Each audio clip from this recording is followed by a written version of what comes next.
You found it. Your home for the best content on your favorite team, the Fighting Tigers of LSU. Do us a favor. Subscribe to the channel. Leave your comments below. Be sure to smash that like button.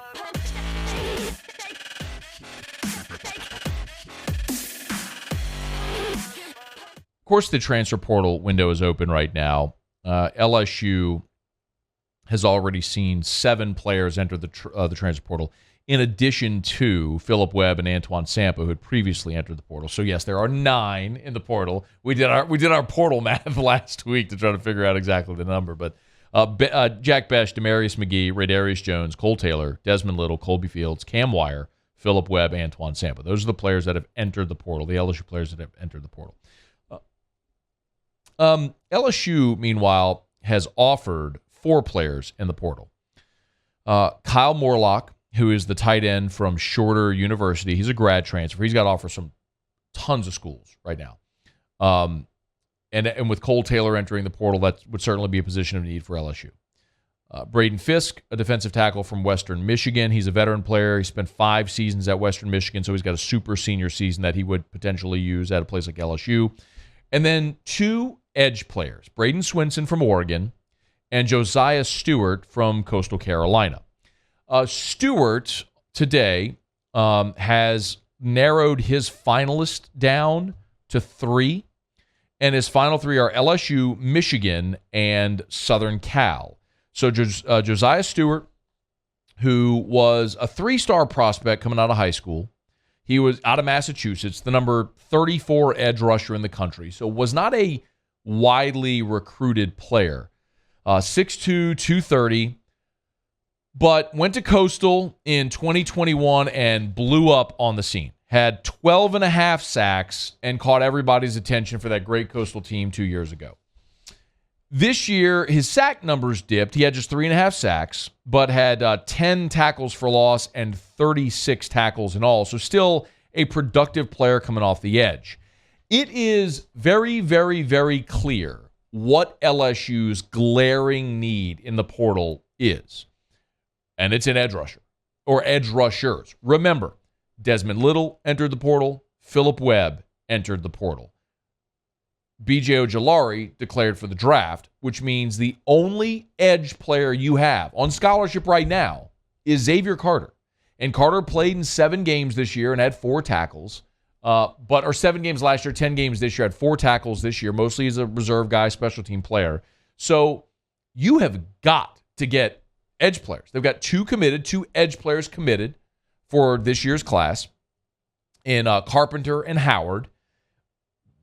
But you got to add more because you're not going to go into this season with the 2 true freshmen and Xavier Carter as your only options on the edge. So what Brian Kelly and his staff can sell is, hey, come into a defense where we have a coach that has maximized this jack linebacker position. We've talked about, of course, Josh Allen, who was the defensive end from Kentucky, Josh Allen, who had the 20-sack season in 2018 and went on to be a first-round draft pick.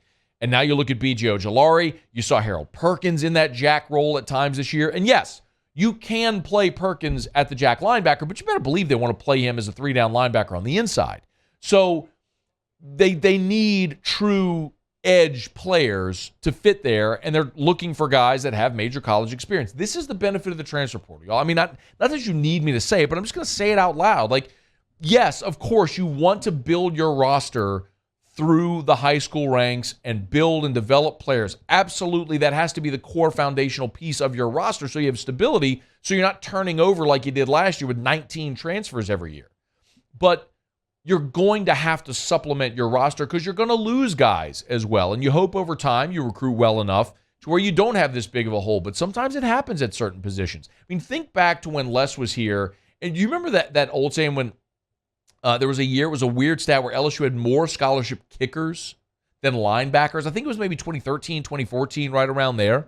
I mean, it was just stunning that it happened that way, but you lost guys due to transfer, and some guys left early for the draft, and you missed on some players. And I mean, I remember there was the 5-star linebacker whose name Clifton Garrett was the 5-star linebacker from Illinois who spent more time at Tigerland than he did on the practice field and was gone after a year and went to, I think, UAB to finish his career. But sometimes that happens. And in a bygone era, there was nothing you could really do about it. Now, you got the transfer portal to fill those gaps. That's what LSU's trying to do. So, Josiah Stewart is a name to keep an eye on. He's got LSU in his final three. It's LSU, Michigan, and Southern Cal. And then, of course, the defensive end, or the edge player, I should say, out of Oregon, Braden Swinson, is another one who's, he's got 2 seasons of eligibility remaining. He hasn't been a very productive player at Oregon, been kind of just caught up in the jet wash there, but would have an opportunity to provide legit depth on this team and maybe be a strong contributor for LSU. We know also, look, they've already offered a tight end. They're looking at the defensive line because they've got to. They've offered a tight end, and they need a tight end behind Mason Taylor right now. You've got Mac Markway coming in, but when you had Jake Johnson, you had Eric Gilbert, and Johnson flipped, and Gilbert obviously transferred, your tight end numbers got thin to where, you were looking at a guy like Nick Storrs this year coming out of medical retirement, and Jack Mashburn, who was a former walk-on quarterback who you moved to tight end. And no disrespect to those guys, but it's a massive difference when you're talking about that or guys like Gilbert or Jake Johnson, who are these highly rated national prospects at tight end, or Mac Markway coming in. The future of that position is going to be bright, but they still have to add some depth behind Mason Taylor for next year. They're going to also obviously look at cornerback as well. And that's where maybe the most interesting prospect of this transfer class comes in. You've probably heard that LSU is going to host Denver Harris on a visit. So Denver Harris was at one point the number 1 cornerback in the country for last recruiting class. And he signed with Texas A&M. And look, even in spite of some of his off-the-field issues, was playing for the Aggies, playing meaningful minutes early on. He finished as a 5-star, the number 23 overall player in the country for the class of 2022. Was the 4th best cornerback, the 6th best player in the state of Texas, 6'1", 180, out of the Houston area. LSU recruited him. And he had some issues off the field this year, did Denver Harris. So he was suspended for the Texas A&M game. Apparently there was off the field issues, missing practice, whatever. I think it was maybe a curfew violation. So he was suspended for the Texas A&M game against Miami, and then was suspended again after a locker room incident, what I think many have described or understood to be that several players were smoking marijuana in the locker room. That has been the report that has been widely accepted as fact. It's tantalizing because you're talking about a guy who is an elite talent at maybe your greatest position of need. But the question becomes, when you work so hard to build a culture in a place, do you sacrifice culture? You sacrifice your ethics for the skill. Last week, when Brian Kelly was on the teleconference announcing the Citrus Bowl, he was asked about their approach to the portal, and here's what Brian Kelly said a week ago.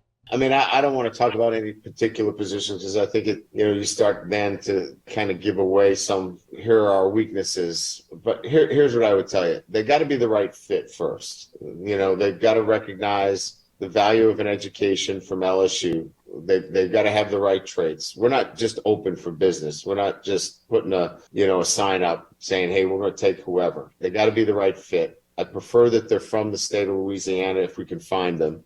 And then, we're going to address needs based upon how that freshman class marries into it by, the particular needs by position class.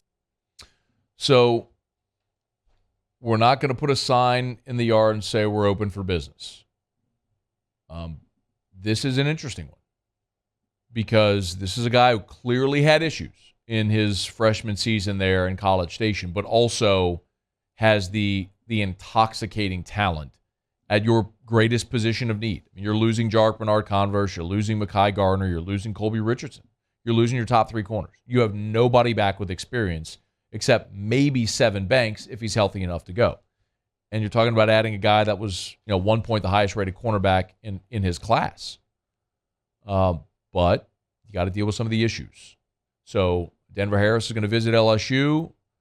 Brian Kelly, we no doubt sit down with him and his mom, and they'll hash out those conversations to see if it's a fit. But I think Brian Kelly at this point deserves to be taken at his word, considering the way I think he handled the Kayshon Boutte situation. Not that Kayshon had off-the-field problems. Don't misunderstand me at all. But you had a star player who needed to get on board, and he did. So I guess I'd say I would trust Brian Kelly's intuition there, and we'll see what happens. But specifically from a football standpoint, it would just be massive. It would be massive if you could land Denver Harris on this team, because he would be, provided all is good off the field, he would be a day one starter. When LSU's playing Florida State next year in Orlando in that kickoff game on Labor Day weekend, he would be a day one starter. We'll keep you posted. Hey, thanks so much for watching. Please leave your comments. I love to interact, and be sure to hit the red subscribe button below.